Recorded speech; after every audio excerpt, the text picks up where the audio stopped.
Christmas night, 1467. No carols, just screams. You're knee-deep in the mud of Bayer, now Romania, watching the king of Hungary run for dear life. Matthias Corvinus, top dog in Central Europe and commander of the Black Army, is slithering through the snow. Forget leading charges, he has got 3 arrow wounds in his back and his terrified guards are carrying him on a stretcher. The town's burning to the ground. Wooden walls are collapsing, and the streets are littered with dead knights who didn't even have time to put on their armor. And the guy hunting the king? Not some foreign warlord, but his own guy. The one who torched his own city just to watch the king suffer. History remembers Stephen the Great as a saint, defender of the faith.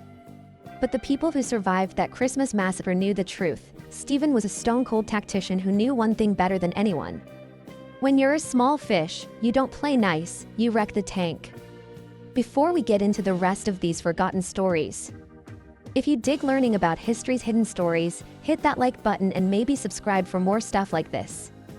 And tell me where you tuning in from. It blows my mind that we digging into these old stories from all over the world. Matthias Corvinus thought he was walking into a surrender in Moldavia, not a bloodbath. A few weeks before, he marched 40,000 mercenaries across the mountains to crush Stephen, some prince who refused to bow down. The Hungarian game plan? Basic shock and awe. Burn villages, starve folks, and force the Moldavian army out into a field where their heavy cavalry could grind them to dust. Stephen wasn't having it. He didn't give Matthias a fight, he gave him nothing.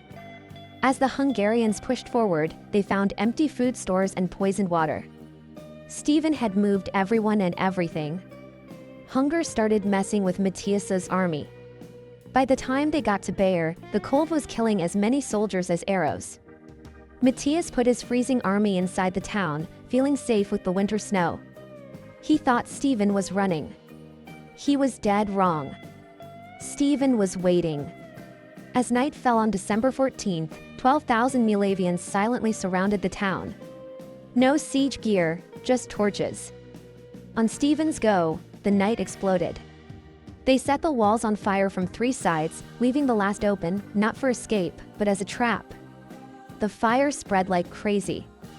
Hungarian soldiers, drunk in his sleep, woke up choking on smoke. They stumbled into the streets and got chopped to pieces by Moldavian soldiers hiding in the shadows. Bayer's narrow streets erased the Hungarian advantage in size and cavalry. A knight on horseback is a tank in a field, but in a burning alley, he's just a guy stuck in a metal suit. Stephen rode right into the flames.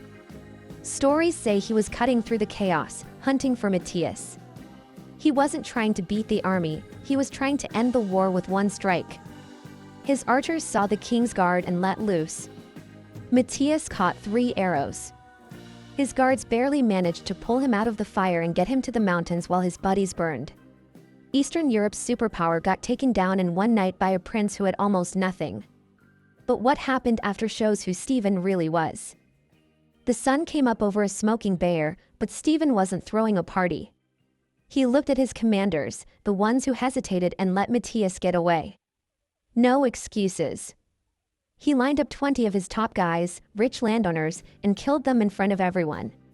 40 more got impaled right then and there. Message sent, betrayal and failure scared him more than any army. Matthias got the message. He signed a peace deal and never messed with Moldavia again.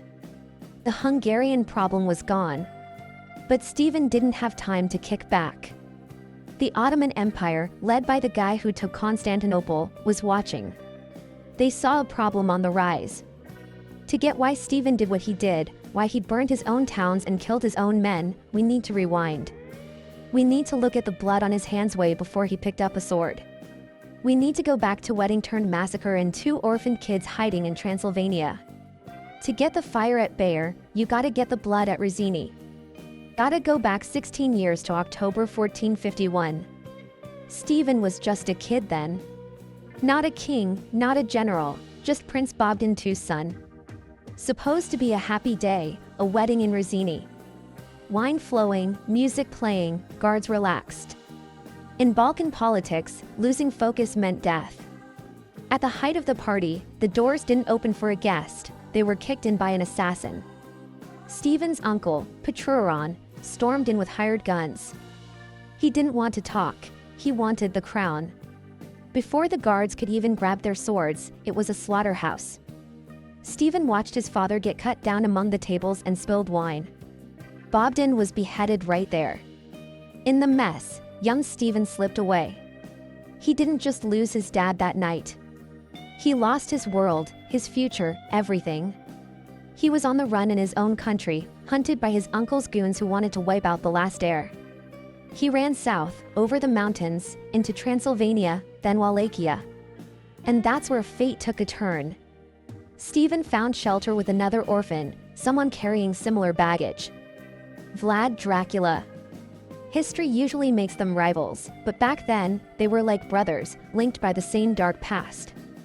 Both their fathers were murdered. Both had seen their thrones stolen by guys backed by foreign powers. Both were living on borrowed time under the thumb of the Hungarian and Ottoman empires.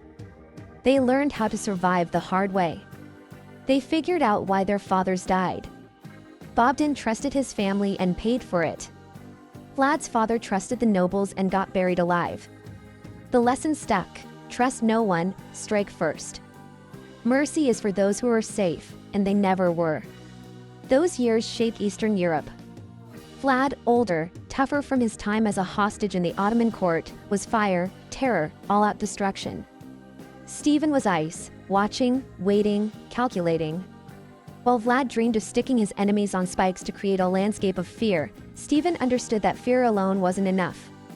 You needed a structure, a fortress that couldn't be broken from the inside. By 1457, the waiting was over. Vlad took back Wallachia and became the impaler we all know.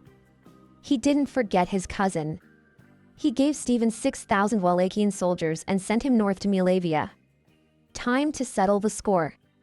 Stephen marched back into his homeland, not as a kid, but as a warlord. He met his uncle, the usurper Petruaran, on the field of Dolt.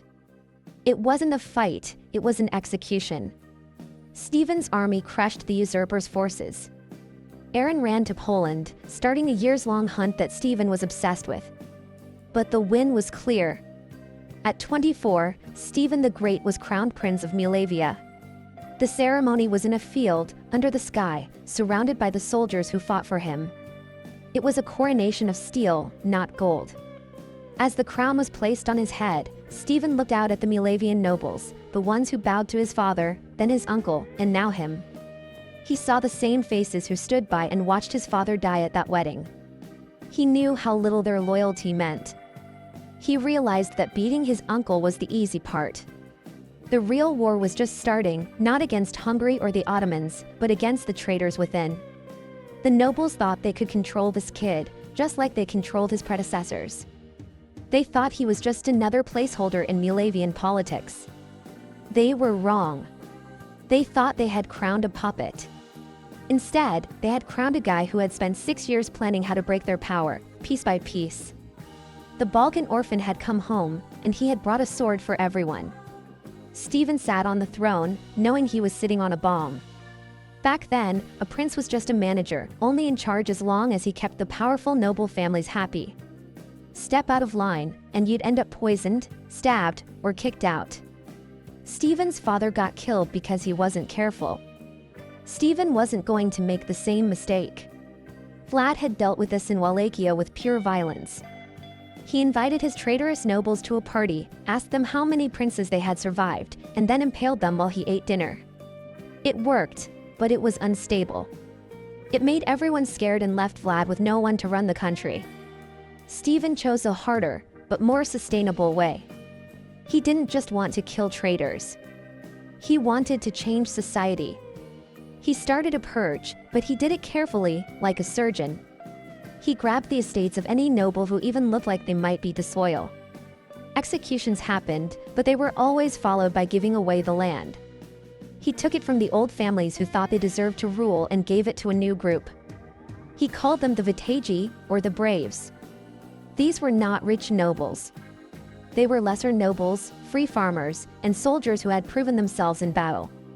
Stephen made them a deal: fight for me, bleed for me, and I'll give you land, status, and a voice. For the first time, a regular Moldavian answered directly to the prince, not to the local lords. This was a big change. In Europe, armies were usually just private groups raised by local lords. If a lord didn't want to fight, his men didn't show up. Stephen broke that. By making the Vitagi, he built a standing army that only answered to him. When he called, 40,000 men would show up, not because they were forced, but because they had a reason to care about the country. To lock down this new system, Stephen focused on stone and mortar.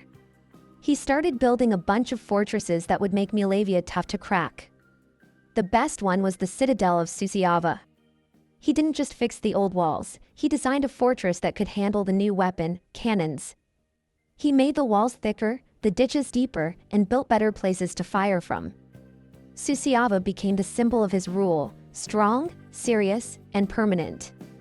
He stuffed it with food, weapons, and gold.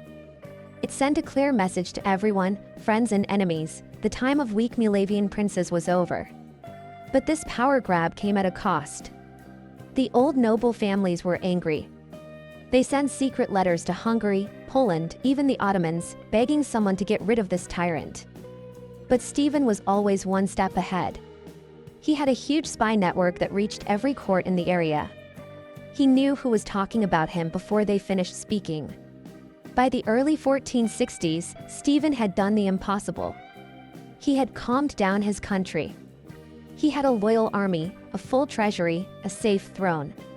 But peace in the Balkans doesn't last long.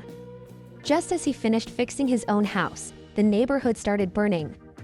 South in Wallachia, his cousin Vlad Dracula was picking a fight he couldn't win. Vlad had stopped paying the Ottoman Sultan and started his famous campaign of terror against the Turks. The Ottoman response was coming, and it was going to be huge. Stephen watched it all with a cold eye. He owed Vlad for helping him get his throne back. Honor said he should ride south and stand with his cousin against the invasion. But Stephen wasn't a knight, he was practical. He looked at Vlad's foolish actions and at his own new country. He made a choice that historians still argue about today. When it came time to pick between saving his friend and saving his country, Stephen didn't just think about it. He pulled his sword and looked toward a prize that would shock the Christian world. History loves a good team-up. We want to think that Stephen the Great and Vlad Dracula, the two heroes of Christendom, stood together against the Ottoman Empire. But history isn't a movie. In 1462, the cousins went their separate ways. To get why, we have to look at how they were different. If Vlad Dracula was a butcher, swinging fear around to chop up his enemies, then Stephen was a surgeon. A butcher makes a mess to make a point. A surgeon cuts carefully to save the patient. And in the summer of 1462, Stephen decided that his cousin Vlad was the part that needed to be cut off. The center of this was the fortress of Chilia. At the mouth of the Danube River, Chilia wasn't just a castle. It was the economic heart of the area. Whoever controlled Chilia controlled the trade between the Black Sea and Central Europe. For years, it had been held by Hungary and Wallachia. Stephen knew that if he wanted Moldavia to survive, he needed that. He couldn't let it fall into Ottoman hands, and he couldn't leave it with his cousin who was starting a war he couldn't win. In June 1462, the Ottoman Sultan Mehmed II led a huge army into Wallachia to crush Vlad. It was time for everyone to come together. But while Vlad was planning his night attack to kill the Sultan, Stephen did something no one expected. He marched his army to Chilia, not to help Vlad, but to take the fortress. A cold decision. While Vlad was fighting for his life in the south, Stephen was attacking his forts in the north. He was fighting his own ally. During the attack, Stephen was shot in the ankle, a wound that never fully healed and bothered him for the rest of his life, a reminder of his betrayal. But the surgeon knew what he was doing. He attacked the fortress for 8 days, hurting it until the Hungarian and Wallachian defenders gave up. He took Chilia. Emotionally, it was a gut punch. Strategically, it was genius.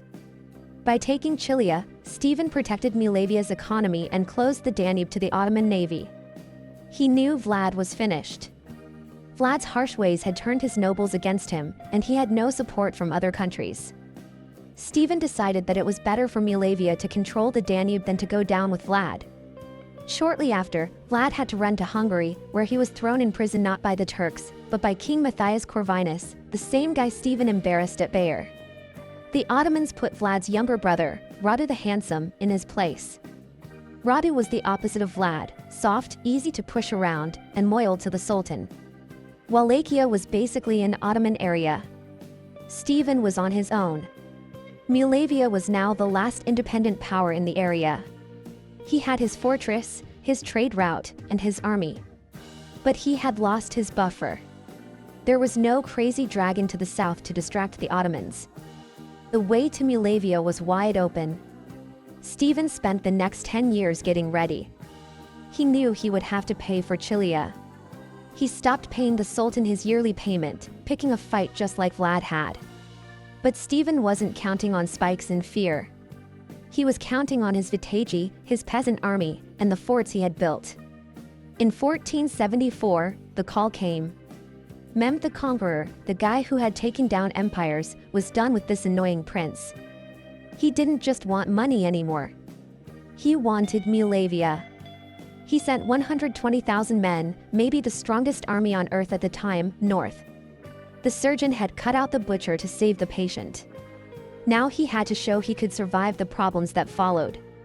The storm had arrived, and it was heading for a muddy field near Vaslui. By 1474, Mehmed too was done being patient. The Sultan didn't like being told no. He was the Fatih, the conqueror, the guy who had destroyed the walls of Constantinople with cannon fire and turned the Hagia Sophia into a mosque. He was used to getting his way. But in the forests of the north, some prince was refusing to pay him. Stephen had stopped paying the 2,000 gold coins they asked for each year. It wasn't about the money, it was about control. To Mehmed, Stephen's rebellion could start problems all over the Balkans. The Sultan decided to stomp it out. He didn't go himself, not yet. He sent his best general, Suleiman Pasha. Suleiman had an army that was huge for the time, 120,000 men. To put that in perspective, London only had about 50,000 people then. This wasn't just an army, it was a nation moving, with soldiers, people who followed them, cannons, and animals. It included the Janissaries, Christian kids raised to be Muslim warriors, and the terrifying Sipahi cavalry. Their orders were clear: beat Stephen, put in a puppet ruler, and turn Moldavia into a path for invading Poland and Hungary.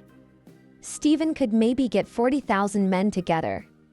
And most of them weren't professional soldiers, they were the Rizisi, free farmers armed with spears, axes, and bows.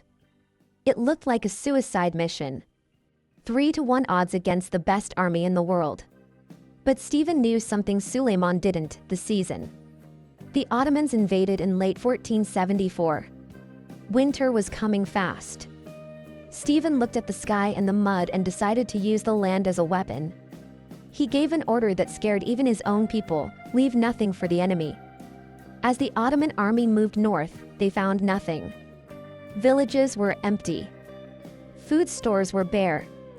Wells were filled with dead animals. The people had taken everything and disappeared into the woods and mountains. Picture being an Ottoman soldier. You're hundreds of miles from home. It's freezing. You're hungry, but there's no food. You're thirsty, but the water will kill you. And you're always being watched. Stephen didn't fight them directly, not yet. He used hit-and-run attacks. His fast cavalry would come out of the trees, fire arrows into the Ottoman side, and disappear before the slow Sipahi could get on their horses. They targeted the supply wagons. They picked off anyone who fell behind. They made the march a slow, bloody nightmare. Suleiman Pasha kept pushing, driven by his own ego and the Sultan's orders. He thought if he could just force Stephen into a fight, they would win. He marched his starving, freezing army deeper into the trap, heading for the capital, Suceava. He didn't realize Stephen was hurting him badly. The Moldavian prince had picked the battlefield a long time ago. It was a narrow, swampy valley near Vaslui. A place where the Ottoman numbers wouldn't matter, where the mud would eat their cannons, and where the fog would blind their leaders. By January 1475, everything was ready. The Ottoman army, tired and demoralized, stumbled into the foggy valley. Stephen, his peasant army, and a plan that people still study today were waiting. The surgeon was ready to cut. On the morning of January 10, 1475, the sun didn't come up over the valley. The fog was so thick you couldn't see the end of your spear. Suleiman Pasha, leading the 120,000 Ottoman men, was confident. Despite the hunger and the cold, he thought his size would crush the Moldavians. He sent his men forward across the bridge, pushing them into the narrow, swampy valley. He thought he was marching into a battlefield. He was marching into a trap. The ground was a mess. The winter freeze had turned the swamp into freezing mud. As the heavy Ottoman cavalry charged, their horses didn't run, they sank. The Sultan's best troops were stuck, unable to move or charge. Then the fog was broken. Stephen had put his cannons on the hills. They fired blindly into the fog, but the group of men was so big, they couldn't miss. Cannonballs tore through the janissaries, but that was just the start. The real genius was in the forest. Stephen had told his musicians to hide in the woods on the side of the battlefield. At his signal, they started playing. Bugles blasted the call to charge.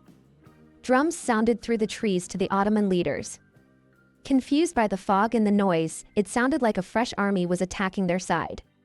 Suleiman Pasha panicked. He told his men to turn and face this threat. But there was no army in the woods, just a trick. As the Ottoman lines twisted, showing their backs, Stephen attacked. His heavy infantry charged. They didn't fight like knights, they fought with the anger of men protecting their homes. They used axes and scythes, weapons made to pull knights off horses and cut through armor. It was a massacre. The Ottoman army, the ones who had taken Constantinople, broke apart. They ran on top of each other in the mud trying to get away. The bridge became a death trap. Those who weren't cut down drowned in the freezing marshes. By the time the fog cleared, 40,000 Ottoman soldiers were dead. 4 pashas were killed. Over 100 flags were taken.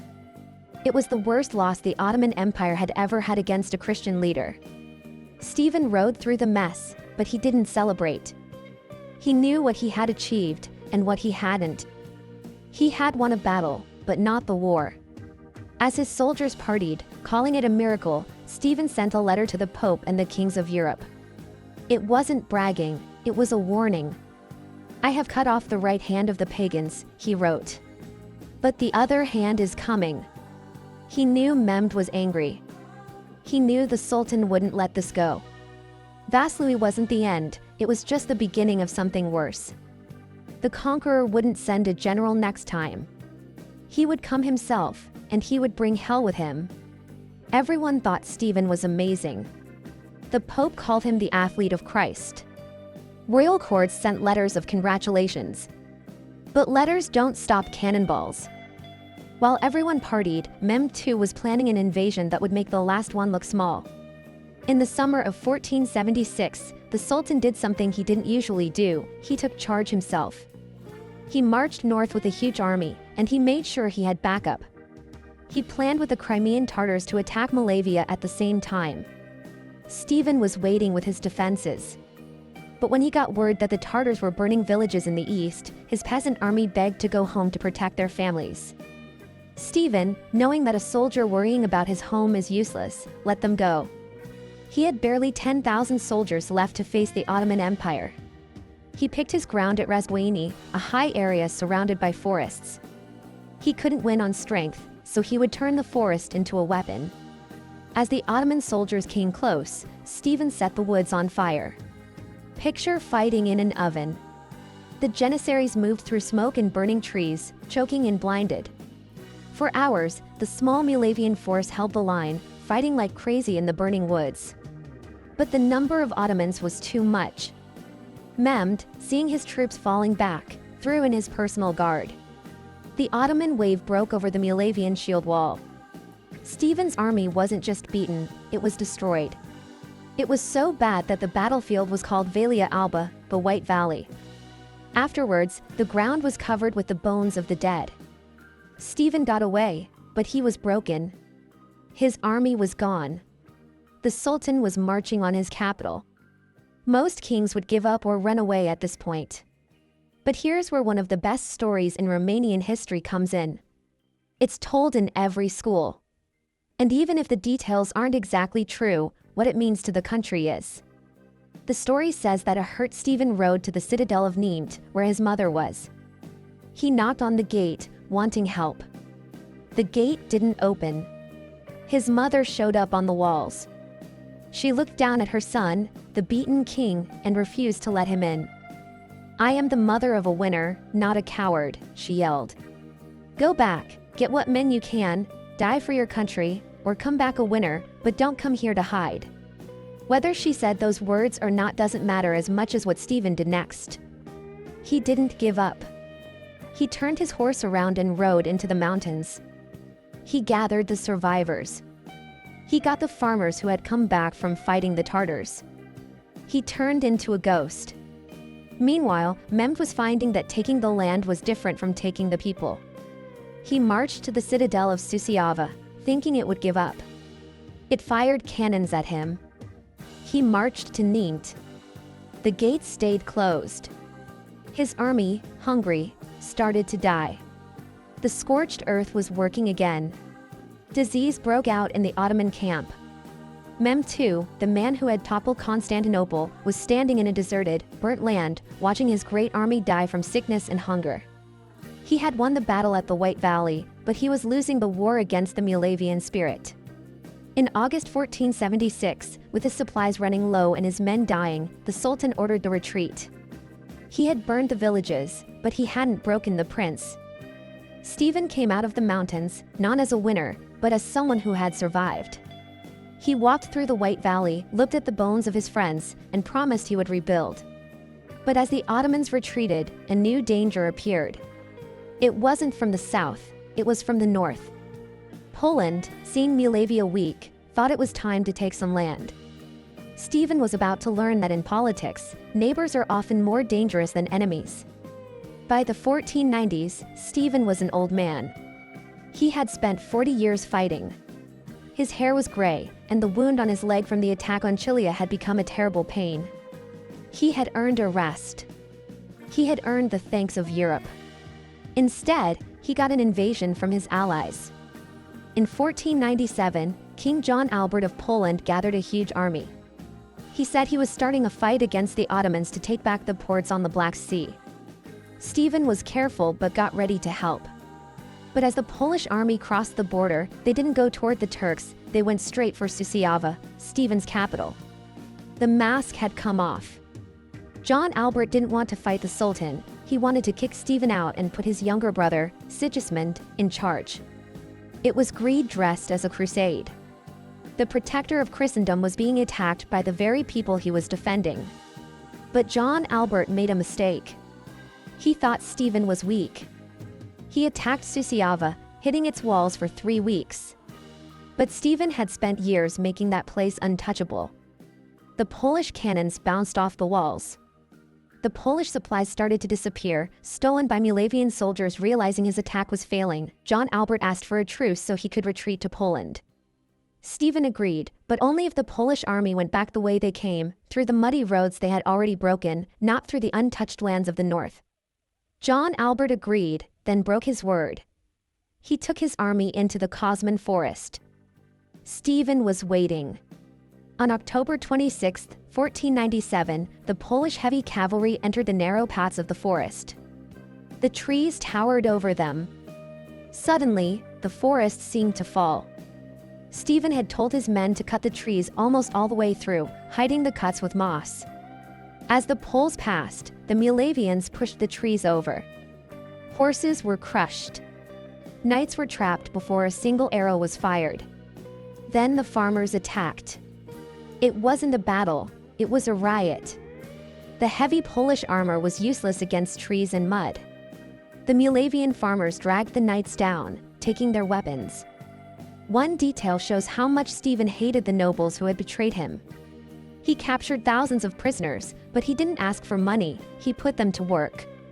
He made the proud Polish knights turn their swords into plows.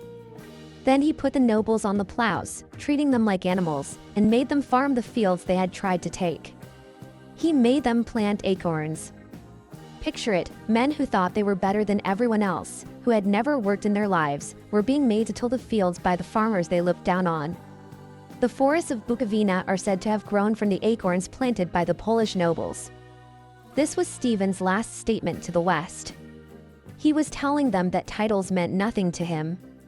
If you came to his land as a conqueror, you would leave as a servant. He had beaten the Hungarians, the Ottomans, and the Poles. He had protected his borders against every major power in Eastern Europe. But as the century turned, Stephen faced an enemy he couldn't beat, his own body. The infection in his leg was getting worse, and death was finally coming for him. If you go to the Bukowina area of Romania today, you will see something strange. There are churches painted on the outside with bright colors that have survived for hundreds of years. The most famous is Voronet, known for Voronet blue. Its makeup is still a mystery, but its purpose was clear. They were more than just churches. They were books for the illiterate and strongholds of faith. Tradition says that Stephen made a deal with God. For every win, he would build a monastery. By the end of his life, he had fought 47 battles and built 44 churches. He knew that armies die, walls fall, and kingdoms end. But culture can survive.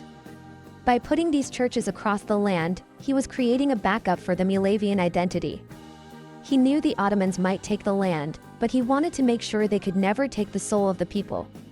But while his stone legacy stood strong, his body was failing. The wound he got during the attack on Chilia had never healed.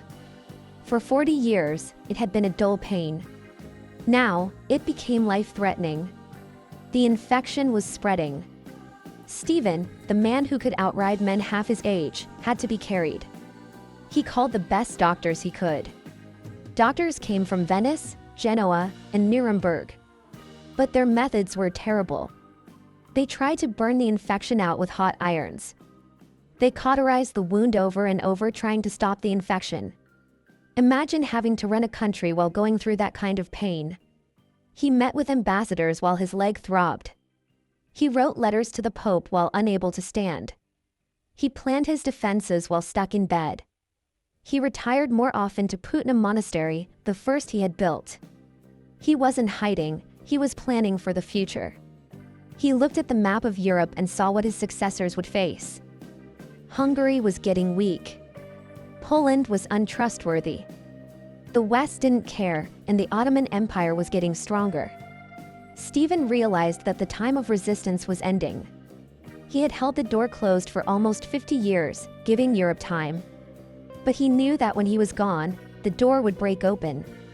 His son, Bogdan, was good, but he wasn't Stephen. No one was. So on his deathbed, he made one last shocking plan. He called his advisors and son to his side. He didn't tell them to fight to the end. He told them to give up. Do what he advises. It seemed to go against everything he had done. On July 2nd, 1504, the bells of Putna Monastery started to ring. The sound carried across the valleys until everything was quiet. The Iron Prince was dead. But before he died, Stephen gave his son Bogdan a piece of advice that shocked everyone. He told his son to make peace with the Sultan and accept Ottoman control. It looks like he had failed. It looks like the old man broke down. But look closer. This was Stephen's final master plan. He knew that Moldavia was too small to fight the Ottoman Empire forever. The goal was never to destroy the empire, it was to survive it. Stephen had fought for 47 years to set the terms. Because of the fear he had put into the Turkish armies at Vaslui, at Valia Alba, and in other battles, the sultans respected him. So when Moldavia finally gave in, it didn't become an Ottoman area. It stayed its own area. It kept its own laws, its own army, its own church, and its own princes. The Ottomans couldn't build mosques on Moldavian land or their own land. All the Sultan got was gold and a promise of loyalty. Stephen had bought his country's freedom with the blood of his enemies. While the map might be Ottoman green, the heart of the country stayed Moldavian red. This special status is why Romania is a Latin area in a Slavic sea and why its culture was never destroyed. So why does the world remember Vlad Dracula and not Stephen the Great? Because of how fame works. Vlad is famous because he is a monster. He fits into our nightmares and is easy to make into a vampire. His story is simple: fear, blood, stakes. Stephen is harder to understand. He isn't a monster, he is a ruler. He burned towns and killed traitors, but he also built churches, protected farmers, and made treaties. He was a complex human being who carried the weight of an entire civilization. He is one of the greatest leaders in history. Vlad fought for revenge, Stephen fought for tomorrow. Today, you can visit the Putna Monastery and stand before his tomb. It is simple and elegant. There are no spikes, no stories. There is just his name, the most glorious prince. History has a way of finding the truth. The Ottoman Empire has fallen. The Kingdom of Poland is gone. Hungary was split. But Moldavia survives. It survived because one man was willing to do what needed to be done to keep it alive. Stephen the Great didn't just hold the line, he drew it deep. So remember the cousin who stood in the shadows, the man who built the light to hold back the darkness.